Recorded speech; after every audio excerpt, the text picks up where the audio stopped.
प्रिय विद्यार्थियों, आज आप अभ्यास सागर पाठ 2 असल धन पढ़ेंगे। इसके पहले आपको अभ्यास सागर पाठ 1 पढ़ाया जा चुका है। मुझे उम्मीद है सभी लोग अपनी टेक्स्ट बुक में भर लिए होंगे और आप PDF फॉर्म में उसे भेज सकते हैं दिखाने के लिए कि आपने काम पूरा किया है या नहीं किया है। तो आज आप दूसरे पाठ पर चलेंगे, असल धन।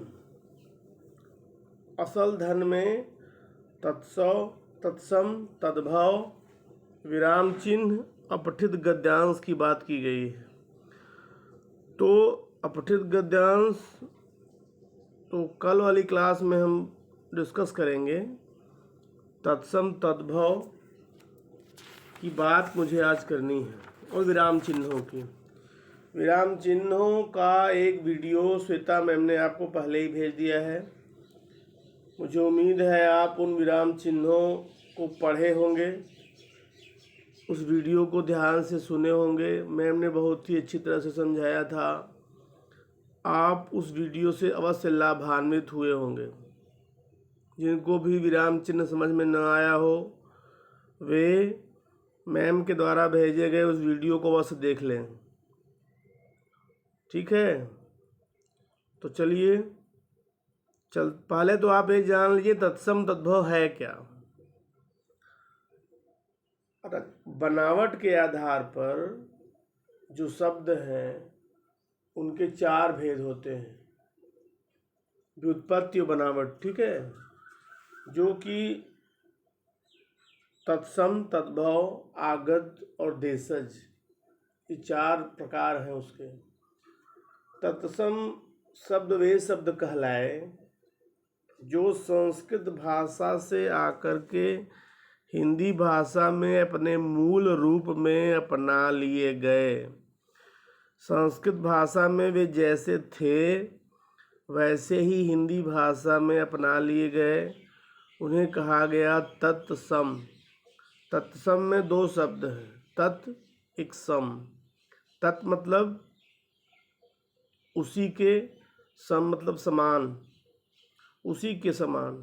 ठीक है, और दूसरा है तद्भव।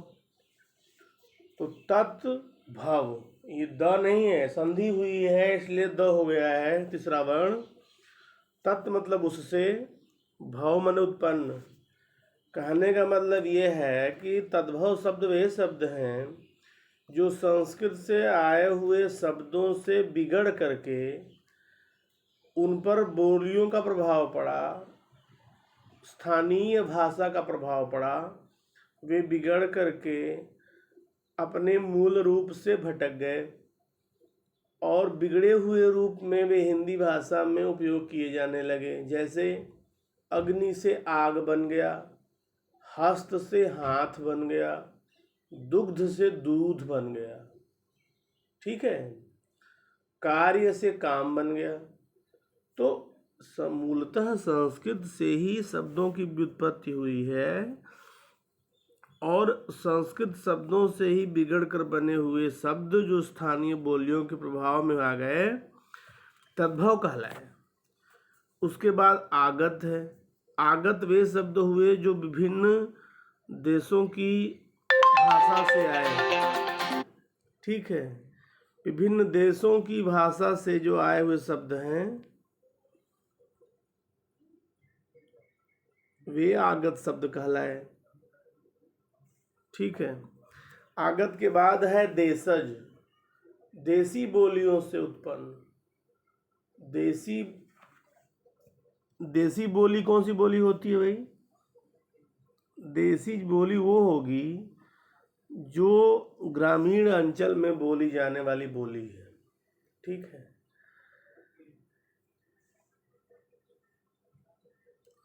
तो वो देशज बोली हो जाएगी।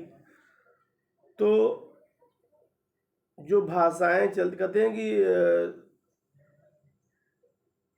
कोस कोस पर पानी बदले 4 कोस पर बानी। तो 4 कोस पर बानी बदल जाती है और बोली बदल जाती है। तो देशज वे शब्द हुए जो देसी भाषाओं से, देसी मतलब स्थानीय, स्थानीय भाषाओं से जो बने हुए शब्द थे वो देशज कहलाए ना। जैसे भोजपुरी है, भोजपुरी देशज कह सकते हैं क्योंकि आजकल भोजपुरी बहुत बड़े एरिया में बोली जाती है। ठीक है, इसके बाद है आगत तो हो ही गया, विदेश देशज हो गया। इसके बाद विराम चिन्ह है। तो विराम चिन्हों के बारे में आप जान लें कि विराम चिन्हों का प्रयोग यदि न हो तो अर्थ का अनर्थ हो जाएगा। विराम चिन्हों का महत्व आप एक उदाहरण से जान लें। मैं एक उदाहरण दे रहा हूँ, उसी से आप समझ जाएंगे विराम चिन्हों का महत्व क्या है। विराम चिन्हों का महत्व क्या है आप देखिए। रोको, अल्प विराम, मत जाने दो। इस वाक्य का अर्थ क्या हुआ कि जो भी जाने वाला है उसे रोक दो, उसे जाने की अनुमति नहीं है।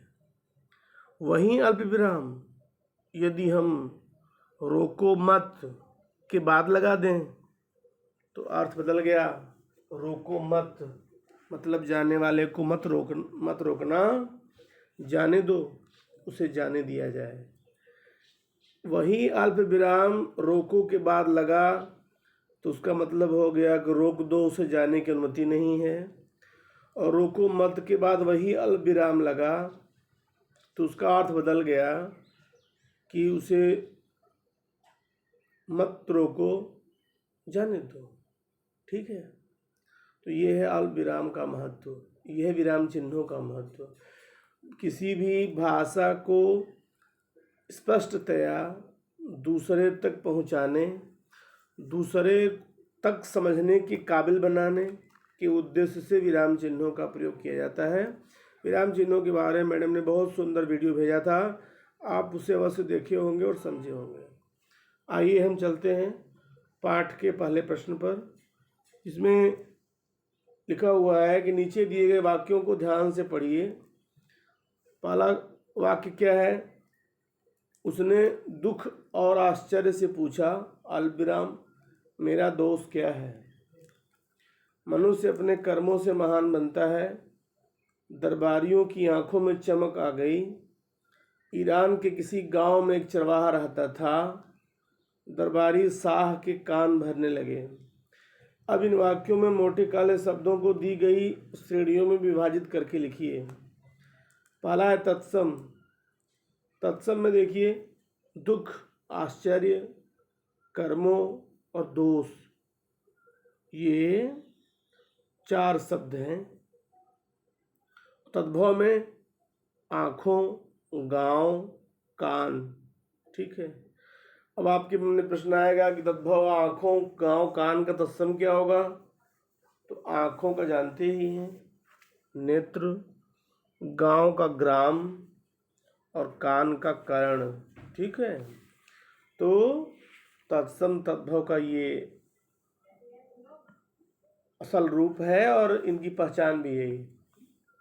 क्वेश्चन नंबर 2 में क्या है, इसका उदाहरण उत्तर देख लें। तत्सम दुख, आश्चर्य, कर्मों, दोष, तद्भव आँखों, गांव, कान। इसके बाद दूसरा प्रश्न आता है, निम्नलिखित शब्द समूहों में तत्सम शब्द पर घेरा लगाइए। मयूर, मैना, बुलबुल, कौआ। तो आप स्पष्टतया देख सकते हैं मयूर होगा। ख में रात, आग, चांद, जिह्वा होगा। ग में काम, पैर, हाथ, सूर्य, तो सूर्य होगा। तीसरा इसका उत्तर देख लें, मयूर, जिह्वा, सूर्य। प्रश्न संख्या 3, निम्नलिखित शब्द समूहों में तद्भव शब्दों पर घेरा लगाइए। क में है काठ, स्थान, गुण, दोष। तो काठ, काठ को तत्सम में कहते हैं काष्ठ। ख में क्या है? दुख, दही, आश्चर्य, बुद्धिमान, तो दही। क्रोध, ग में क्या है? क्रोध, मोर, धन, सुरक्षित, तो मोर। मोर का मयूर होता है तत्सम। दही का तत्सम दधि होता है। काठ का तत्सम काष्ठ होता है। ठीक है, इसके पश्चात प्रश्न संख्या 4 देखें। खंड क के तत्सम शब्दों का मिलान खंड ख में दिए गए उनके तद्भव रूपों से कीजिए। अश्रु आंसू, क्षेत्र खेत, निद्रा नींद, जिह्वा जीभ, अच्छी आँख। ये तो अश्रु का आंसू, क्षेत्र का खेत, निद्रा का नींद, जिह्वा का जीभ, अच्छी का आँख। उत्तर देख लें। अश्रु का आंसू, क्षेत्र खेत, निद्रा नींद, जिह्वा जीभ, अच्छी आँख। ठीक है। प्रश्न संख्या 5, निम्नलिखित वाक्यों को उचित शब्दों द्वारा पूरा कीजिए।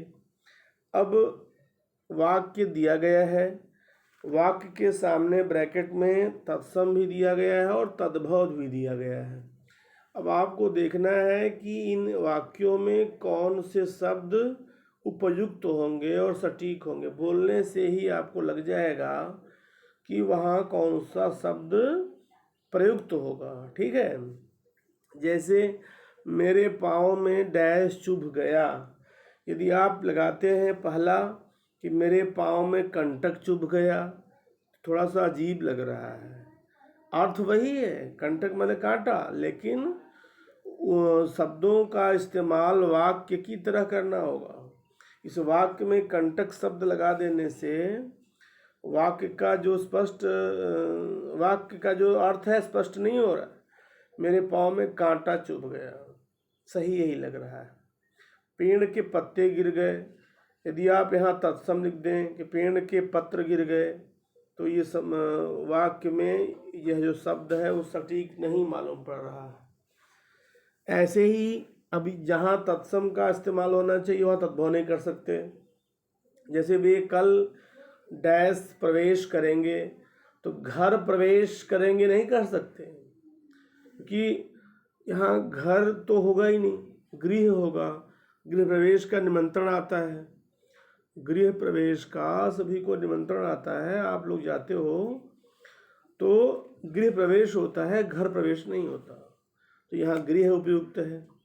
रावण के 10 सिर थे, 10 दोनों सही है, एक तत्सम है एक तद्भव है। तो जो तत्सम शब्द होते हैं उनमें जो सांप वाला स है वो नहीं होता, उसकी जगह पर शरीफा वाला स होता है, जिसे तालव्य स कहते हैं। स दांत वाला है, दंत स, और श तालव्य होता है, जिसे तालु से उच्चारण करते हैं। तो जो सांप वाला स है वही होगा यहाँ पर। रावण के 10 सिर थे। संस्कृत में यदि कहीं लिखना होगा 10, तो आप 10 लिखेंगे, सीटी वाला स। ठीक है। दशानन, यदि आप देखते होंगे दशानन लिखा हुआ है, चूँकि शब्दों की व्युत्पत्ति तो संस्कृत से हुई, इसीलिए आप देखते होंगे दशानन लिखा जाता है। लेकिन यहाँ आपको सांप वाला स ही लिखना है 10। भगवान को दूध स्नान कराओ, दुग्ध। तो अब यहाँ अगर दुग्ध हटा दें, दूध कर दें तो उपयुक्त नहीं हो रहा है। भगवान को दूध स्नान कराओ, तो दूध स्नान करवाना सही नहीं लग रहा है, भगवान को दुग्ध स्नान करवाओ। ये तत्सम तद्भव का महत्व है। वाक्य में जहाँ वह उपयुक्त होगा वहीं लगेगा, अन्यथा वो बिल्कुल नहीं लगेगा। इस बात का हमें ध्यान रखना होगा। ठीक है। तो कांटा, पत्ते, गृह, 10, दुग्ध। प्रश्न संख्या 6, दिए गए चित्रों के सामने उनके नाम के तत्सम और तद्भव रूप लिखिए। चित्र दिया हुआ है, आपको तत्सम भी लिखना है और तद्भव भी लिखना है। पहला चित्र नाक का है, तो नाक का तत्सम क्या है? नासिका, तद्भव में नाक कहते हैं। दूसरे चित्र में सूर्य है, तो तत्सम में तो सूर्य कहते हैं, लेकिन तद्भव में सूरज कहते हैं। ग में हम देख रहे हैं कि ये पत्ता है, पत्ता का जो तत्सम होगा वो पत्र होगा, और तद्भव पत्ता होगा। घ में जो है वो एक पेड़ है, इसे पेड़ को तत्सम में वृक्ष कहेंगे और तद्भव में पेड़ कहेंगे। अंग में मयूर है, मयूर इसे तद्भव में मोर कहते हैं, तत्सम में मयूर कहते हैं। इस तरह से ये क्वेश्चन नंबर 6 है। नासिका नाक, सूर्य सूरज, पत्र पत्ता, पादप लिखा है यहाँ पर। वृक्ष भी हो सकता है, पादप भी हो सकता है, ठीक है। वैसे वृक्ष ही सही है, वृक्ष लिखें। पादप का मतलब पौधा भी होता है, तो पादप विटप ये सब वृक्ष के पर्यायवाची हैं। तो पादप भी तत्सम है, वृक्ष भी तत्सम है, आप वृक्ष ही लिखें।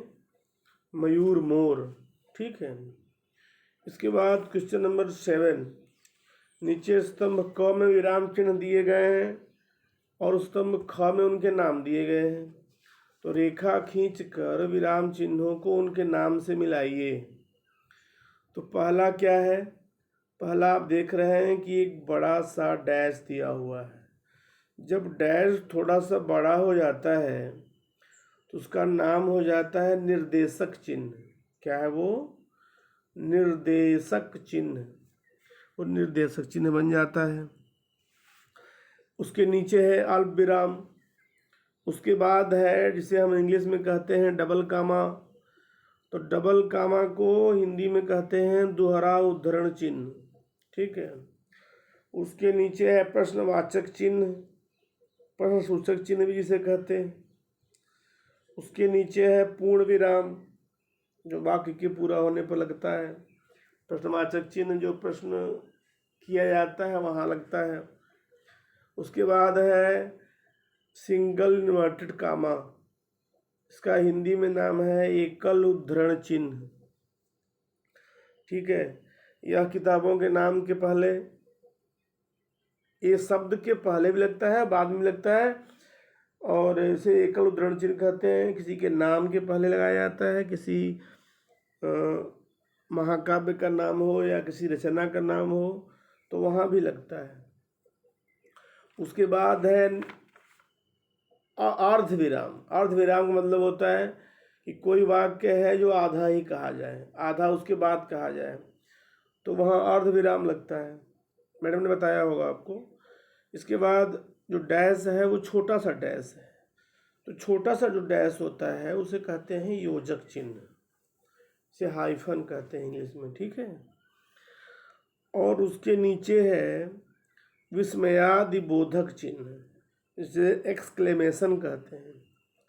एक्सक्लेमेशन भी कहते हैं इसको, जो आप इंग्लिश में पढ़ा करते हैं।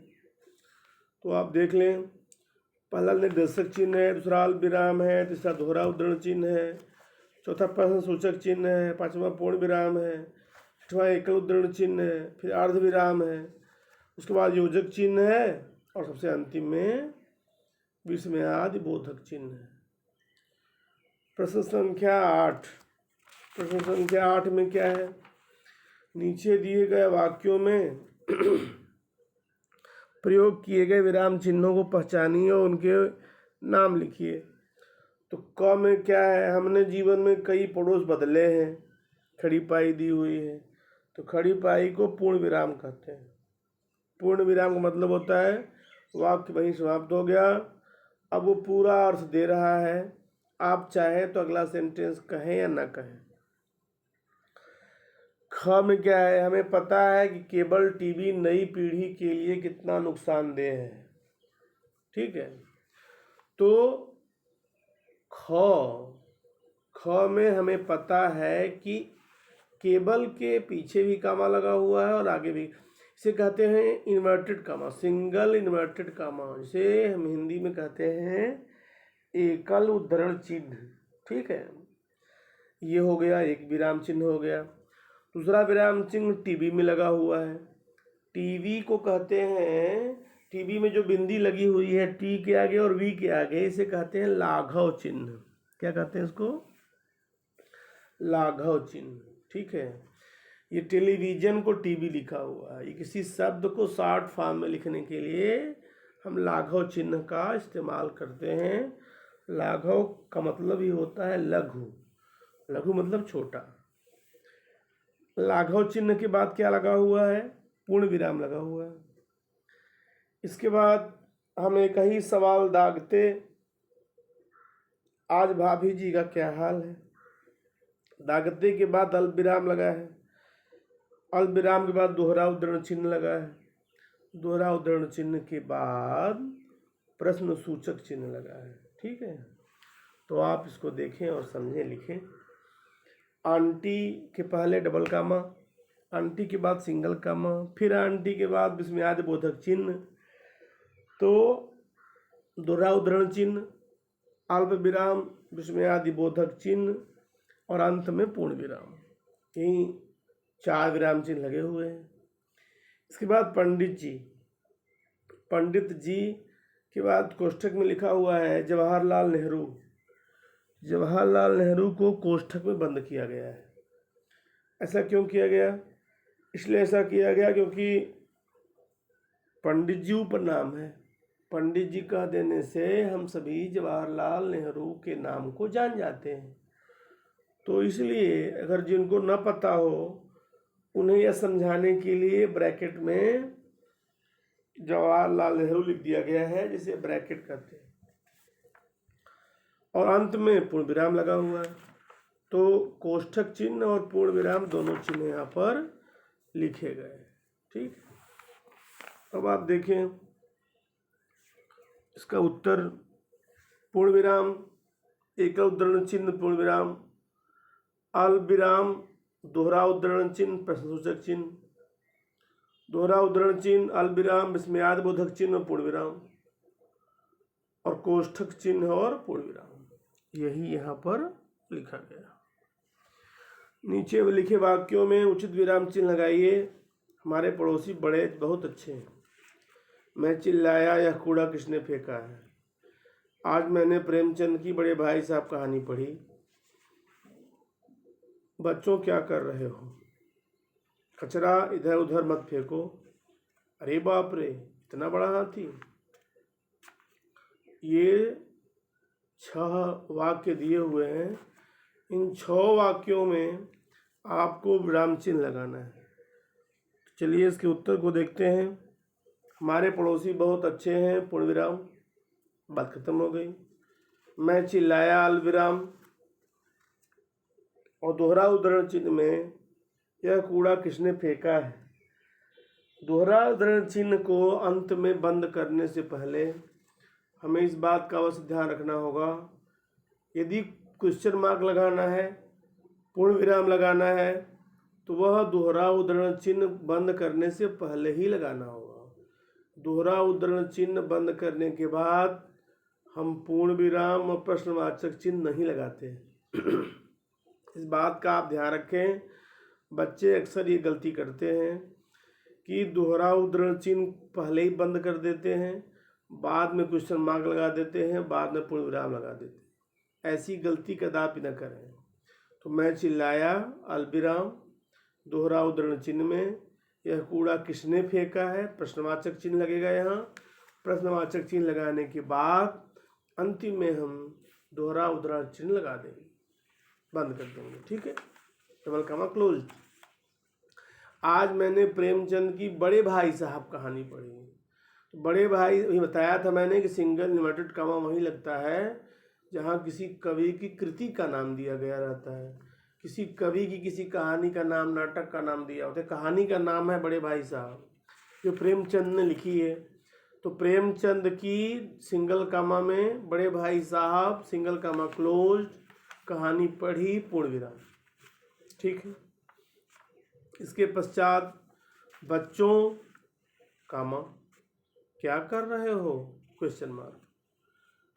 बच्चों अल्प विराम क्या कर रहे हो, प्रश्नवाचक चिन्ह। कचरा इधर उधर मत फेंको, इधर उधर के बीच में हाइफन, योजक चिन्ह जिसे कहते हैं, और अंत में पूर्ण विराम लगाएंगे। अरे बाप रे के बाद विस्मयादि बोधक चिन्ह। विस्मयादि बोधक चिन्ह लगाने के पश्चात इतना बड़ा हाथी, इतना बड़ा हाथी के बाद पूर्ण विराम लगेगा।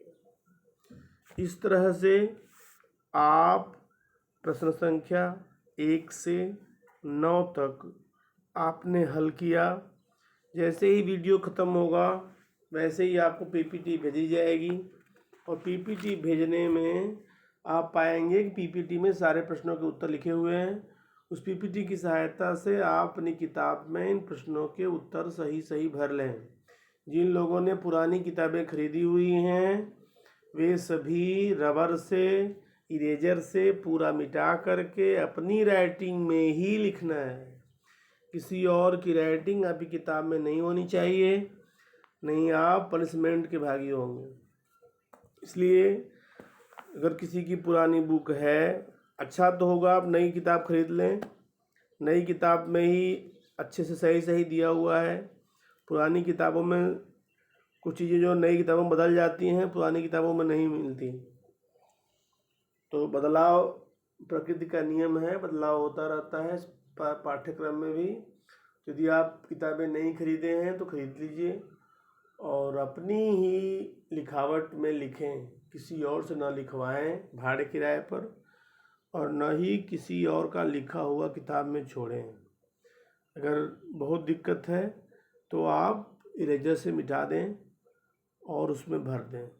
ठीक है। अब प्रश्न संख्या 10 से लेकर के प्रश्न संख्या 18 तक ये कल आपको कराया जाएगा। तब तक के लिए धन्यवाद।